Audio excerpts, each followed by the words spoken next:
Today in the face. आज हम आपके लिए 2023 21 फरवरी की करंट अफेयर्स लेकर आए हैं। चलिए पहला प्रश्न देख लेते हैं क्या दिया है। So the first question is, विदेश मंत्री एस जयशंकर ने किस देश में सरदार वल्लभ भाई पटेल की आवास प्रतिमा का अनावरण किया है? ऑप्शंस हैं।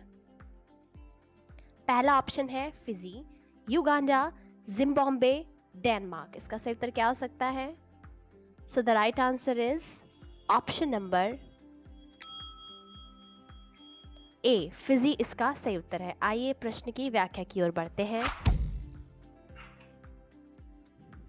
External affairs minister S Jaishankar unveiled the statue of Sardar Vallabhbhai Patel at India House in Suva and interacted with a large gathering of members of the expatriate community.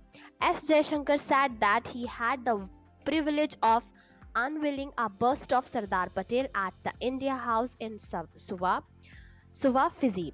Addressing the Indians, he said that the overseas Indians have set milestones of their own and are a great asset to India and their world in the which they live.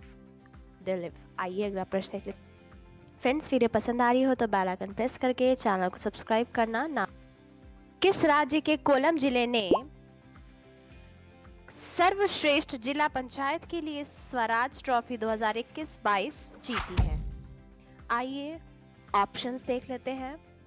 पहला option है A Karnataka, B Kerala, C Maharashtra, D Telangana. So the right answer is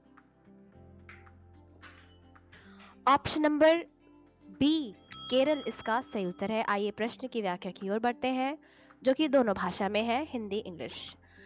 Kollam जिला पंचायत ने 2021-22 वित्तीय वर्ष के लिए राज्य में सर्वश्रेष्ठ जिला पंचायत के लिए स्वराज ट्रॉफी जीती है।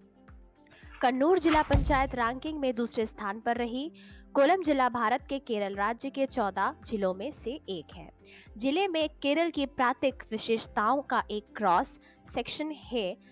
यह एक लंबी तटरेखा, एक प्रमुख लोकेडेटिव सीपोर्ट और एक अंतर्देशीय झील के साथ संपन्न है। जिले में कई जल निकाय हैं। आइए अगले प्रश्न की ओर बढ़ते हैं इसी के साथ। किस स्पेस एजेंसी द्वारा दुनिया का पहला क्लाउड निर्मित प्रदर्शन उपग्रह जानूस 1 सफलतापूर्वक लॉन्च किया गया है? चलिए ऑप्शंस देख लेते हैं। SpaceX, NASA, ISRO, JAXA. इसका सही उत्तर क्या हो सकता है? So the right answer is option number C, ISRO इसका सही उत्तर है। आइए प्रश्न की व्याख्या की ओर बढ़ते हैं इसी के साथ। एंटारिस ने घोषणा की कि कंपनी के end to end cloud platform Janus 1 का उपयोग करके पूरी तरह से कल्पना, डिजाइन और निर्मित दुनिया का पहला उपग्रह सफलतापूर्वक कक्षा में पहुंच गया है। भारतीय अंतरिक्ष अनुसंधान संगठन इसरो के SSLV-D2 रॉकेट पर सवार JNUS-1 को new space India limited NSIL के साथ एक वाणिज्यिक व्यवस्था के तहत भारत के सतीश धवन अंतरिक्ष केंद्र से लॉन्च किया गया था। आइए अगले प्रश्न की ओर बढ़ते हैं। किस भारतीय शहर में बोइंग का पहला ग्लोबल सपोर्ट सेंटर स्थापित किया जाएगा? ऑप्शंस हैं। ए गुरुग्राम, बी देहरादून, सी लखनऊ, डी जयपुर। इसका सही उत्तर है ऑप्शन नंबर ए, गुरुग्राम इसका सही उत्तर है। आइए प्रश्न की व्याख्या की ओर बढ़ते हैं। The company also announced the launch of the first Global Support Center GSC in India at Gurugram. The initiative aims to provide customized operational efficiency and safety improvement projects for Boeing's airline customers, civil aviation regulatory bodies and other industry stakeholders. आइए अगला प्रश्न देख लेते हैं। सौराष्ट्र ने किसे हराकर Ranji trophy 2022-23 खिताब जीता है? आइए ऑप्शंस देख लेते हैं। ऑप्शंस है इसके Paschim Bangal, B Karnataka, C Haryana, D Rajasthan. So the right answer is option number A, Paschim Bangal. आइए व्याख्या की ओर बढ़ते हैं। टीम के कप्तान और left arm pacer Jaydev Unadkat की शानदार गेंदबाजी के दम पर सौराष्ट्र ने 19 फरवरी को खेले गए फाइनल मैच में बंगाल को 9 विकेट से हराकर रणजी ट्रॉफी 2022 और 23 खिताब जीत लिया है। सौराष्ट्र ने कोलकाता के ईडन गार्डन्स में अपना दूसरा रणजी ट्रॉफी खिताब जीता। सौराष्ट्र ने पहली बार 2019-20 में रणजी ट्रॉफी खिताब जीता था। सौराष्ट्र को जीत के लिए 14 रन की जरूरत थी, जो उसने 2.4 ओवर में 1 विकेट के नुकसान पर हासिल कर लिया। आइए अगले प्रश्न की ओर बढ़ते हैं। यूनिसेफ ने किस भारतीय अभिनेता को बाल अधिकारों के लिए अपने राष्ट्रीय राजदूत के रूप में नामित किया है? ऑप्शंस हैं। पहला ऑप्शन है A Hrithik Roshan, B Shahrukh Khan, C Akshay Kumar, D Ayushmann Khurrana. Option number D इसका सही उत्तर है, आयुष्मान खुराना। आइए प्रश्न की व्याख्या की ओर बढ़ते हैं। हिंदी इंग्लिश दोनों भाषा में है। सदर व्याख्या, आइए व्याख्या देख लेते हैं क्या दी है। बॉलीवुड अभिनेता आयुष्मान खुराना जो लीक से हटकर पटक थाव और भूमिकाओं के लिए जाने जाते हैं। आयुष्मान खुराना को यूनिसेफ इंडिया के लिए बाल अधिकारों का राष्ट्रीय राजदूत नियुक्त किया गया।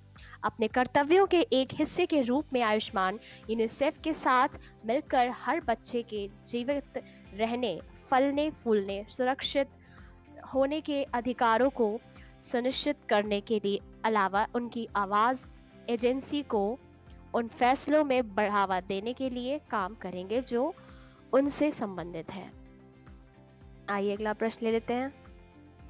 किस बैंक ने हाल ही में इलेक्ट्रॉनिक बैंक गारंटी योजना शुरू की है? ऑप्शंस हैं।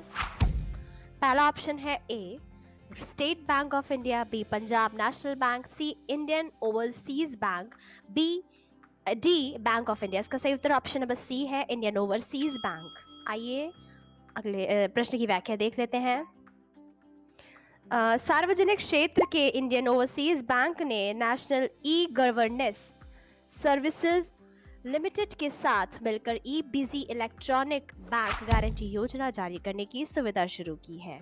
ई बिजी शहर मुख्यालय बैंक द्वारा जारी एक साधन है जिसमें बैंक आवेदक के कुछ कार्य प्रदर्शनों को पूरा ना करने पर एक विशिष्ट राशि की गारंटी देने का वचन देता है।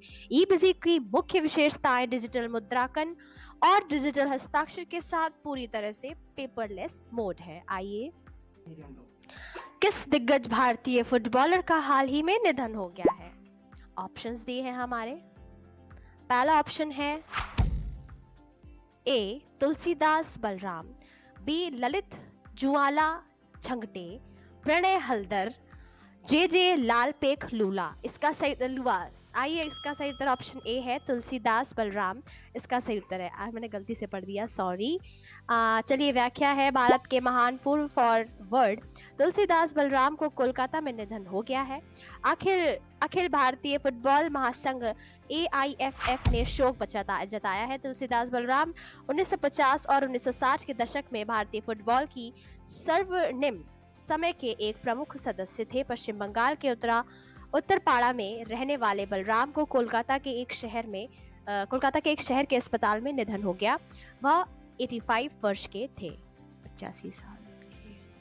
फ्रेंड्स, अगर वीडियो पसंद आई है तो वीडियो को शेयर, लाइक, कमेंट जरूर करिएगा। Thank you for watching.